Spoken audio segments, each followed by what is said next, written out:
지난주에 이어서 가나안을 정복한 이스라엘 백성들의 땅 분배는 계속해서 진행되어지고 있습니다. 여러분, 리미티드 에디션이라는 말을 들어보셨나요? 한정판 제품을 말하는 것입니다.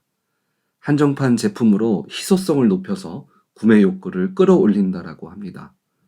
그래서 어떤 물건들은 처음으로 물건을 구매하기 위해서 며칠 전부터 매장 앞에서 텐트를 치고 기다리는 사람들의 모습들을 뉴스를 통해서 종종 볼 수 있습니다. 일반 세일만 해도 많은 사람들이 처음으로 다양한 선택권을 갖고 물건을 사려고 합니다. 그 이유는 시간이 지날수록 내가 원하는 물건이 없거나 디자인이나 색상을 고르지 못하기 때문입니다. 오늘 땅을 분배를 받는 이스라엘 백성들은 하나님의 명령에 따라 땅을 분배받고 있습니다. 요단 동편에서 땅을 분배받은 지파 외에 9지파 반이 땅을 분배받고 있었습니다. 그리고 오늘은 베냐민 지파가 땅을 분배받는 차례가 되었습니다.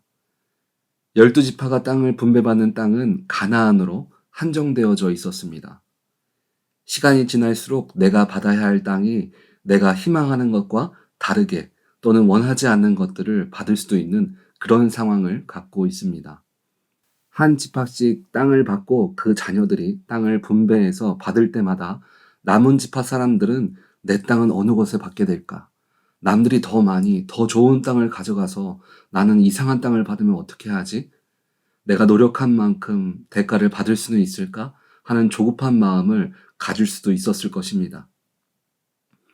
우리도 주님 앞에 문제를 갖고 기도할 때나 세상을 바라보지 않고 믿음으로 살아갈 때 하나님이 나의 인생 가운데 어떻게 은혜를 부어주실까? 어떻게 내 인생을 인도하실까? 기대하는 마음을 갖게 됩니다. 그런데 때로는 그 과정 속에서 아무것도 일어나지 않거나 내가 기도하는 대로 응답들이 되어지지 않을 때 마음이 조급해지거나 내가 주님을 의지하기보다 다른 것에 시선을 돌려야 하나 하는 마음이 들 때도 있습니다. 그럴 때 우리는 어떤 믿음을 가져야 하는지 오늘 땅을 분배받는 베냐민 지파를 통해서 함께 보도록 하겠습니다. 베냐민 지파가 땅을 분배받은 지역을 보면 본문 21절과 22절에 우리가 잘 아는 지명이 나옵니다. 여리고와 베델 지역이 나옵니다. 지도로 보면 므낫세와 에브라임 밑에 작은 땅을 받게 됩니다. 그런데 대부분이 산악지대로 되어져 있습니다. 그리고 일부는 여리고 근방에 물줄기가 흐르는 비옥한 땅들이었습니다. 하지만 이후에 역사를 보면 이스라엘 땅으로 변하고 그것이 남과 북으로 나눠지는 그 시점에 정가운데 붙어있는 그 땅이 바로 베냐민 지파의 땅입니다. 그래서 그곳에서는 많은 분쟁을 가지고 있는 그런 땅이 되었습니다. 창세기 49장에 야곱이 베냐민에 대해서 말하는 것도 보면 27절에 물어뜯는 일이라 라고 말합니다. 쉬운 성경을 보니까 물어뜯는 일이를 이 굶주린 늑대와 같다라고 표현하고 있습니다. 다른 형제들보다 땅을 늦게 받고 작은 땅인 것도 억울한 입장이었습니다. 그리고 남과 북 사이에 낀 나라가 되어서 분쟁까지 많은 지역이라 행복할 수 없는 조건을 가진 그런 지파였습니다. 그런데 무엇이 그들의 인생의 축복이었을까요? 신명기 33장 12절을 보니까 모세가 베냐민 지파를 향해서 이렇게 예언을 했었습니다. 베냐민에 대하여는 일러스되 여호와의 사랑을 입은 자는 그 곁에 안전히 살리로다.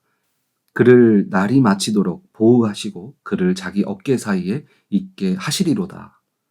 눈앞에 놓인 인생의 실제는 축복이라고 생각할 수 없는 조건을 가졌습니다. 하지만 이후 역사 안에 낀 나라로 고생도 하지만 그 속에는 축복도 있었습니다. 12지파 중에 남은 2지파, 유다와 베냐민을 제외한 모든 지파들은 북이스라엘로 주님과 멀어지고 돌아올 수 없는 길을 걸어갔습니다. 하지만 베냐민은 유다를 통해서 믿음을 지킬 수 있도록 하나님께서 보호해 주셨습니다. 그리고 이후에 그 땅은 열방을 향해서 복음을 증거하는 사명을 감당하는 땅이 되었습니다. 우리는 당장 내 눈앞에 놓인 작은 축복, 작은 땅에 실망하는 것이 아니라 오늘 본문을 통해서 주시는 3가지의 은혜를 함께 기억했으면 좋겠습니다. 첫 번째는 철저하게 역사하시는 하나님을 기억해야 합니다. 하나님은 우리가 주님 앞에 수고한 모든 것들을 가볍게 생각하지 않으십니다. 철저하다는 것은 빠짐없이 기억하시고 축복해 주신다는 것입니다. 마태복음 10장 28절을 보면 하나님의 철저하심에 대해서 이렇게 설명합니다. 참새 2마리가 한 아사리원에 팔리지 않느냐. 그러나 너희 아버지께서 허락하지 아니하시면 그 하나도 땅에 떨어지지 아니하리라. 우리가 하찮게 여기는 새도 하나님의 허락이 없으면 하나도 땅에 떨어지지 않습니다. 그런데 여기서 우리가 기억해야 할 것은 그 이후에 33절을 보니까 누구든지 사람 앞에서 나를 부인하면 나도 하늘에 계신 내 아버지 앞에서 그를 부인하리라. 우리 하나님은 좋은 것도 기억하시지만 나쁜 것도 기억하신다라고 이야기하고 있습니다. 그래서 우리의 삶은 주님 보시기에 기쁘시게, 주님 보시기에 부끄럽지 않는 삶을 때를 얻든지 못 얻든지 걸어가면 됩니다. 그러면 주님이 기억하시고 우리들에게 놀라우신 축복을 주심을 믿으시기 바랍니다. 두 번째는 감춰진 은혜를 기대하시기 바랍니다. 하나님의 은혜는 눈에 보여지는 것이 전부가 아닙니다. 베냐민 지파가 받은 땅을 보면 불만이 자동으로 나올 수밖에 없습니다. 내가 믿음으로 전쟁에 참여하고 목숨을 걸었는데 어떻게 사람이 살 수 없는 산악지대를 더 많이 주셨어라고 이야기할 수도 있습니다. 우리는 우리의 시선으로 주님을 평가해서는 안 됩니다. 이사야 55장 8절은 하나님의 생각은 우리와 다르다라고 말해주고 있습니다. 그리고 이어서 9절을 보니까 그 뜻의 깊이를 이렇게 이야기해주고 있습니다. 이는 하늘이 땅보다 높음 같이 내 길은 너희의 길보다 높으며 내 생각은 너희의 생각보다 높음이니라. 우리가 하나님의 생각과 같은 방향으로 생각할 수는 있습니다. 그러나 하나님의 생각의 크기는 우리와 다름을 기억하시기 바랍니다. 하나님은 베냐민 지파에게 비록 산지와 작은 땅들을 그들에게 주셨지만 이후 변하지 않는 믿음을 허락해 주셨고 어떤 어려움 속에서도 흔들리지 않는 믿음을 허락해 주셨습니다. 죄로 물든 북이스라엘과 가장 가까운 곳에 살았지만 안전하게 자신을 지킬 수 있는 힘 또한 그들에게 허락해 주셨습니다. 눈에 보여지는 축복이 전부가 아닙니다.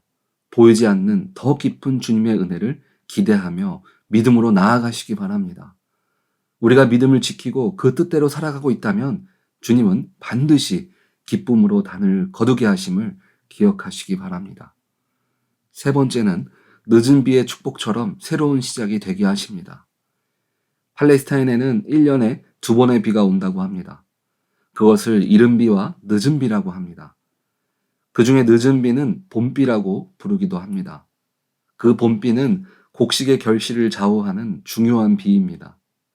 하나님의 축복이 때로는 내 기대보다 늦어질 때가 있습니다. 하지만 하나님은 그 늦은 비와 같이 새로운 열매를 맺게 하시는 시작점으로 우리들에게 허락해 주십니다.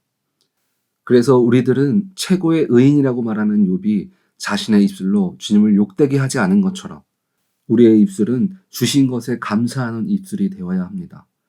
그리고 더 큰 은혜를 주실 하나님을 믿음으로 선포해야 합니다. 우리의 연약한 입술이 하나님의 일하심을 가리는 자가 아니라 주님의 일하심을 더 영광스럽게 만드는 우리들 되기를 간절히 바랍니다. 하나님의 생각은 우리의 생각보다 더 깊고 넓습니다. 그 크신 하나님의 은혜를 내게 보이는 현재로 판단하는 것이 아니라 주실 은혜를 늘 감사하며 늦은 비와 같은 축복을 온전히 누리시기를 주님의 이름으로 축원드립니다. 아멘.